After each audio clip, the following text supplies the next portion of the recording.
long time, and I always thought it was kind of annoying when you go to a talk and you and the person talking wants to show you their kids.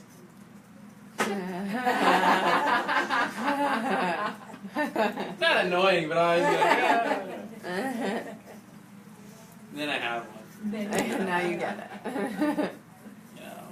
Where I used to think that my dogs could do nothing Right. wrong. My dogs are perfect. They're just great dogs. But they're really not. But they're mine, And my mom raised 4 boys, and she's like, you guys were definitely, my mom was the mom that was like, my kids are not perfect. No, you don't know them well enough. She thinks they're perfect. She did a pretty dang good job. So this topic tonight is really something that Dr. Ashley and I have dedicated our lives to, and is teaching people how to live a wellness paradigm. It's really awfully hard today to stay healthy. Because I was just literally 45 minutes ago having a conversation with a patient who was telling me that she has a very severe reaction to glyphosate. Do you guys know what that is? Glyphosate is a chemical that's sprayed on virtually all of our fruits and vegetables. It's Roundup. You guys heard of Roundup? Yeah. Now everyone's heard of Roundup. Nobody's heard of glyphosate. It's the same thing, right? So they spray that on our plants because it's an insecticide. So it kills insects. But nobody really wants to know how. I'm going to tell you how it does it. So we spray it on our corn, we spray it on our soy, we spray it on our wheat. Now we've pretty much taken out 90% of the average American's diet. Okay, and they even spray it on other vegetables that you might not even think. Things like, peppers and stuff like that. Because it's a ripening agent. It makes the vegetables ripen faster. So you spray this chemical, and what it does is the insects, these happy little insects, they take a nibble out of the vegetable or the leaf, and it has glyphosate on it, and it goes down into their stomach, and it destroys their stomach. So it makes their stomach explode. Now guess what it does to humans? Hello. The exact same thing, and it's completely riddled in every single thing that we eat. So it's really hard, even if you're aware of it. They find glyphosate in breast milk in countries that have banned glyphosate, and you're thinking, how the heck did this chemical end up in this woman's breast milk? So it's hard, right? And I have this one of those cheap little things you buy at like Hobby Lobby. It's a piece of wood and you put it on the wall and it has a quote on it. And it says it was given to me as a gift, and I always keep it in my kitchen. It's a lot easier to stay well than it is to get well. Fact. Yeah. Right? It's a lot easier to continue to get adjusted on a regular basis for your spinal health than it is to show up here one day and have an L5 disc bulge and radiating pain down your leg. It's a lot easier to go get a massage once a month and maintain your muscular system than it is to show up for your first massage when you're 50 years old and you're so stiff and tight, you're just thinking, oh my goodness, how do we start? You guys get my drift on this? Mm-hmm. So the wellness paradigm is broken down into 3 different categories. And I'll make it super simple for you today because simple is more powerful. Quick question, is the glyphosate, is it if you have organic food? Is that legally sprayed? It's even been found on organic food. Okay. And now, if it's truly organic, they're not allowed to spray with anything. Right. However, do we find it? If I have my organic farm here, and the guy across the road is spraying his wheat with glyphosate to ripen the wheat for harvest reasons, guess what? Yeah. It doesn't matter. It's still going to end up on my vegetables. Even fruits like strawberries, there's so many toxins and different nasty chemicals found in organically grown strawberries. We just learned this not that long ago. Were you there, Cindy? Mm-hmm. Yeah. So strawberries, even in organic strawberries, can be riddled with all kinds of nasty stuff. All right, so yeah, that's a good question. I found out some also in organic wine too. Totally. It's gone into organic wine. Yeah. Totally. I was telling your husband the other day about the wine that I discovered. Oh yeah. Dry farm wines. Don't get me started on that. But this company tests all their wines, and they import wine from Europe, and they go out to they have vineyards all over Europe, and they lab test all of their wine before they sell to the consumer. And if it doesn't test, then they don't put it on the shelf. They don't market and sell it. And it's also no sugar in this wine because it's Fully fermented. fermented in the proper way, and they test it for sugar content. So you don't have any preservatives, you don't have any sugar, and you don't have any nasty chemicals. Guess what? You wake up in the morning without a hangover. See, now everyone's going to want to. I should sell that. So I told your husband to look into that. Okay, so eat well. It's virtually impossible to avoid all these toxins because it's everywhere. They're everywhere. However, you can control what you put in your body. Right? One of my colleagues, I laugh at him because he's just so harsh. He talks to people and he makes you want to cry. And he said, most people are only conscious of what they put in their mouth from here to here. If it tastes good, give it to me. Right? But the reality is that from here to here is the fastest duration of the whole entire process of digestion. So it tastes good and it's over in literally a second because you swallow it, and then your body has to figure out what to do with it. So it's so hard to commit yourself to an eating well paradigm. And I don't even like to use diet because diets don't what? Last. You ever hear someone say, diets don't work? They don't work for me. It's like, they don't work. They don't work for anyone. Because if you're only going to diet and then you're going to go back to the way that you were living, of course you're going to put on extra, that and extra, because you've deprived yourself of something, okay? So diets don't work. So I say it's a paradigm. Eating well is a paradigm. It's a lifestyle. And you don't have to be 100% not perfect. But if you can commit yourself to a little bit of this paradigm every single day, then you can be the person who you just don't do certain things because you know that it's not going to be good for you and your outcome. Okay? I believe that every single person should adopt some form of eating lifestyle. And it doesn't have to be one of these, but it should be something. Because we get ourselves in trouble when we don't stand for anything. Okay? Some people say, I'm a vegetarian. Okay, cool. Some people say, I eat paleo. Cool. Some people say, I go on keto, intermittent keto. Like, sweet. You know? Or they say, I do a low carb, low sugar diet. And I'm like, cool. How often do you do that? They go, oh, always. That's just the way that I eat. I choose to do that because I know that it's good for me. Other people do an alkaline lifestyle. You guys know about this? Alkaline, you're eating more alkalizing foods and acidic forming foods.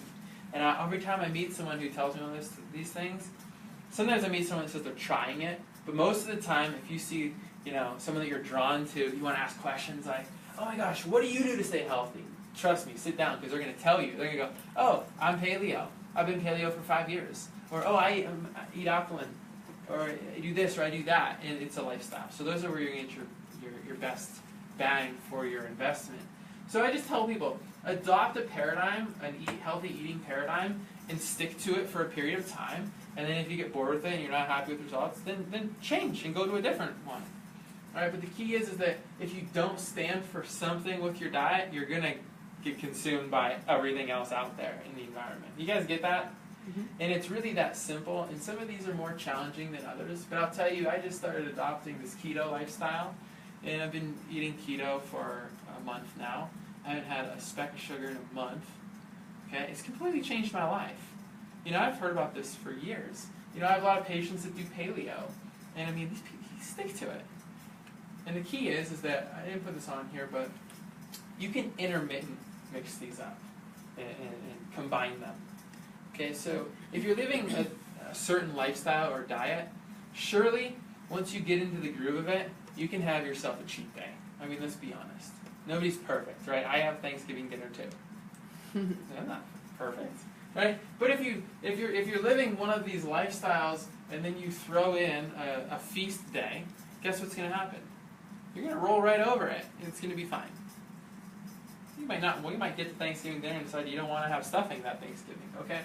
This other one here, some of you in this room have heard me talk about combining foods. This is a really easy one that will change your life.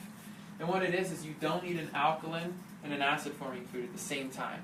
So you would never eat steak and potatoes at the same meal. Because the steak needs an acid enzyme to break it down, and the potatoes need an alkaline enzyme to break them down because they break down through sugar. And you would never combine those because you're canceling out the digestive effect of the body. Make sense?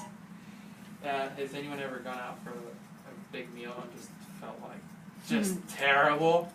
Never. And do you sleep well that night? Do you ever get a good night's sleep after that? Sometimes yes. Depends if there's alcohol involved. No, sometimes yes, but sometimes no. You know, if you get yourself into something that you're not used to eating, you just toss and turn all night. It's because the food's not able to digest. And it's starting to come back up because you've combined acid and base-forming foods. It's really simple, and people get amazing results when they just monitor their combining foods. Regardless, this is just an example, regardless of which one of these lifestyles you want to start adapting, just start slow and be good to your body, but you must eat organic. And we all have to move in that direction. And of course, not everything you get into your body is going to be organic, but trust me, I told you what glyphosate does, and it's in all kinds of foods. You really don't want to play that game. Trust me.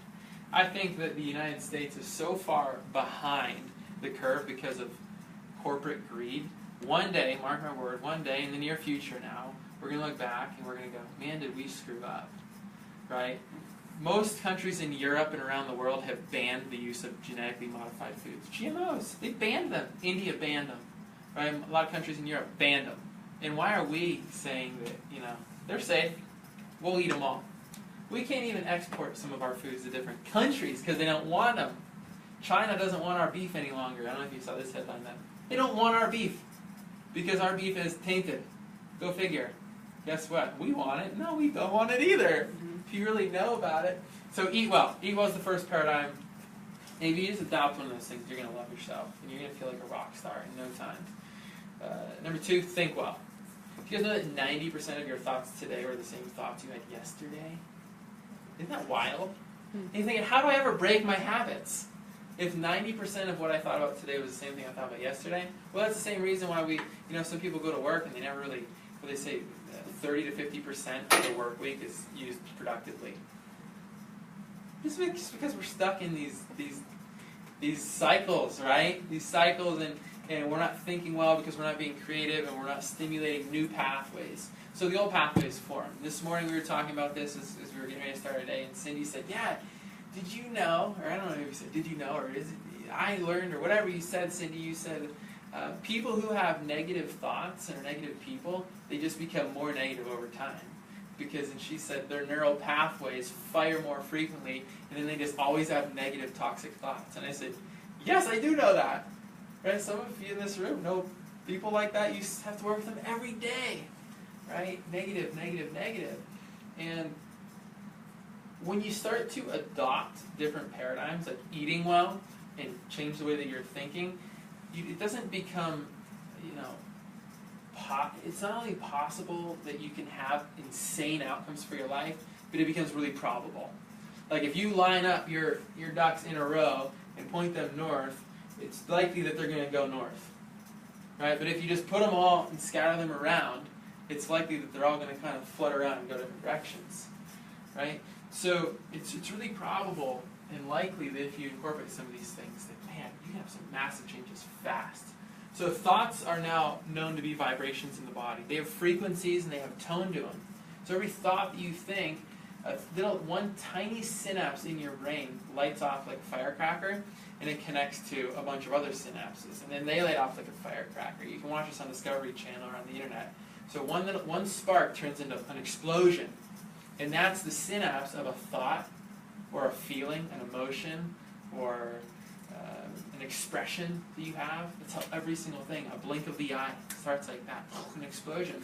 And a thought does the exact same thing, and that's what Cindy and I were talking about this morning.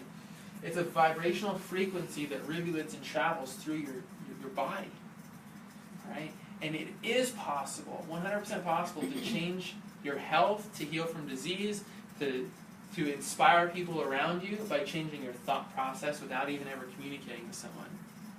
Have you ever been sitting down and been thinking about someone, your family member who you haven't talked about in a long time, and shortly thereafter the phone rings, and who is it? Oh, yeah. It's Aunt Jeanette. Gosh, I haven't talked to you in 3 years. What are you doing? It's because your frequencies, we are all connected, right? There's something called the thousandth monkey? 100th monkey theory. Well, I don't even know if it's a theory. It probably is a theory. 100th monkey theory. And if you take 100 monkeys over here in Africa, and you take 100 monkeys and put them down in South America, and you just monitor them for a really long time, all of a sudden, one of the monkeys is going to start doing something different.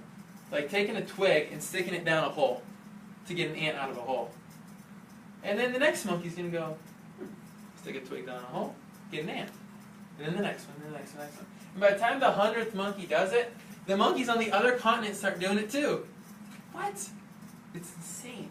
So if you teach someone how to do something in one area, and they teach someone, and then they teach someone, and they teach someone, all of a sudden people in a whole different side of the world are going to start doing it.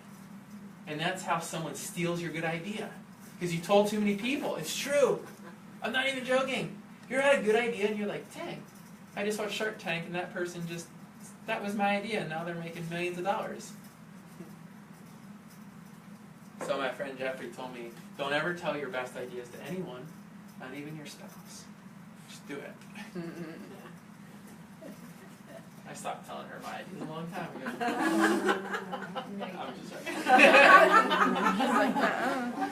So healthy thoughts can change your body. They can change your frequency. And surely, you've been out in public and someone walks into the room and you just light the room up. And then someone else walks in the room and you're like, you watch the whole room, look at them, and then just turn and walk away. Not safe. You get that? You ever have someone come into your life and you're just like, no. I don't even know you, but no. And then all of a sudden you look across the room and you're like, try and give that person a hug. It's real, and it's we can measure it, and we can see how your frequencies can change my frequencies. Fact. Right? Now, if you're having a problem with this thought process and changing your thoughts, because nobody wants to wake up today and have the same thoughts we had the day before, unless you're really like tuned into a frequency and you're like solving, world hunger or something.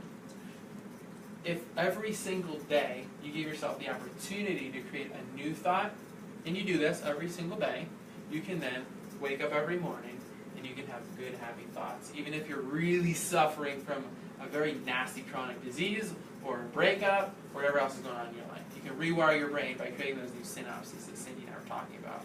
The way that we like to do it is our gas drills. Every morning, we didn't do this today, dang it. Every morning. Why didn't we do this? We had a lot going on today. We started in the afternoon. That's what it was. So what we do as a team is we write down GAS on a piece of paper. GAS. And G is something we're grateful for. A is an action step that we want to get done for the day. And S is a service that we want to do for someone else. Could be calling someone on the phone and saying, hey, I miss you, or hey, I saw you the other day and that really, you lightened up my day. Or writing a note to someone, or holding a door for someone, or picking up a piece of trash. Just something. And if you do that every single day, and you do that for 30, 60 days, you're going to be a rock star. Okay? And people are going to ask, they're going to know. They're going to be, you're different. I had gas. I got gas. Yeah. Right? And so the gas drill really has changed my life and teaches people. The other one is a breathing technique. Breathing technique can change your thinking. And I do this example when I do my corporate wellness talks, where I'm talking to people and we're thinking about something, and people come in, you all are thinking about something when you show up to an event, and then we do a breathing technique, and I get your brain turned off, and I get your brain turned on in a different pathway to focus on your diaphragm, and I'll go around the room, and half the people in the room won't remember what they were thinking about. All from circular diaphragmatic breathing. It really works. So if I'm ever having a really rough day, and before I go home to my family, I'll sit in my driveway and I'll do a breathing technique, and all of a sudden I'll be like, I'm ready to go in. And you can totally turn off those negative thoughts in your brain, and you can go in and spend time with your family. Or if you're getting ready to go in for a big meeting with your boss, or your family member, coworker, and you're having just, oh my gosh, they're not going to like my idea, you do a breathing technique, you'll totally shut your brain down, you'll go in and you'll nail it. I'm serious about this. It really, really works. It's amazing. So we can absolutely change our thought process, and this is how people get sick and stay sick forever, because they get a diagnosis. And that's the one thing I always tell people. You're never going to get a diagnosis here. Because when you get a diagnosis, you've programmed your brain to think that it's all you ever got, and the more you think about it, the stronger it gets, and those vibrational frequencies go down, and they start finding that knee that you got injured, and they go deep into that knee, and they imprint into that knee, and now you're always going to have a bad knee. All right? Move on. So moving well is the third component of the wellness paradigm. And a healthy spine equals a healthy person, and a sick spine equals a sick person. Would you agree? Your spine is the organ in your body that controls the most, I should say the structure in your body that controls the most vital organ that keeps you alive. Your brainstem and your spinal cord. And your skull surrounds your brain. So, I always tell people, let me get this right. So, your brain and your spinal cord are your direct link for life. They give every cell in your body life.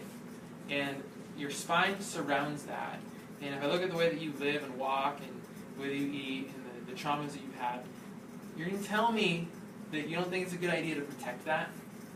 And everyone looks at me and goes, I've never thought about it. And I'm going to say, let me just put it in a different perspective. So you're going to tell me that really nice teeth are important to you. And everyone's going to go, yeah. I love having nice white teeth and straight teeth. I actually invested in braces, or my parents invested a lot of money in braces. Say, okay, so you're going to tell me you've done all this great investment in nice shiny teeth, and you're not going to brush your teeth? And people go, no, I brush my teeth twice a day.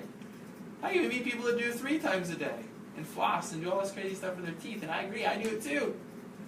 And then I go, why would you rob your brain and spinal cord of the same right to have a fully functioning system? Why wouldn't you want to protect that? And people go, because nobody ever taught me, Doc. And I go, I know, I'm trying to teach you that you need to protect the most important structure in your body, your brain and spinal cord. And the way to do that is to be mindful of how your spine's moving. Okay? I just tell, my wife and I say, I feel blessed that God gave me this life so that I can teach people from the day that they're born till the day that they go on to wherever we go, wherever you think we go. I get to teach people how to protect the system that controls everything else. That's chiropractic. People go, well, I never thought I needed a chiropractor because I don't have any pain. And it's not about that. Sure, we can help you with pain, but it's about protecting the organ that controls everything else. Move well. Science now tells us that movement of your spine is the most important vital nutrient for your brain. More important than fish oils and sugars. Movement. I tell people, if your spine is not being maintained properly, and you're not moving properly, and you're sitting at your desk all day, you're depriving your brain of its most vital nutrient, movement. And that's what we do here. And you guys have heard this stuff, like sitting is the new smoking, and my wife always says, we're not plants. Plants are designed to put roots into the ground and stay still. We have feet, and we're designed to move. So we don't want to sit all day. If we have to do that, then we got to get up and have standing desks and sit standing desks. We got to create movement and motion for our brain because surely it is the #1 nutrient. Now, the last thing here is exercise. And every single person I've ever met in my life thought that exercise was a what? A good idea or a bad idea?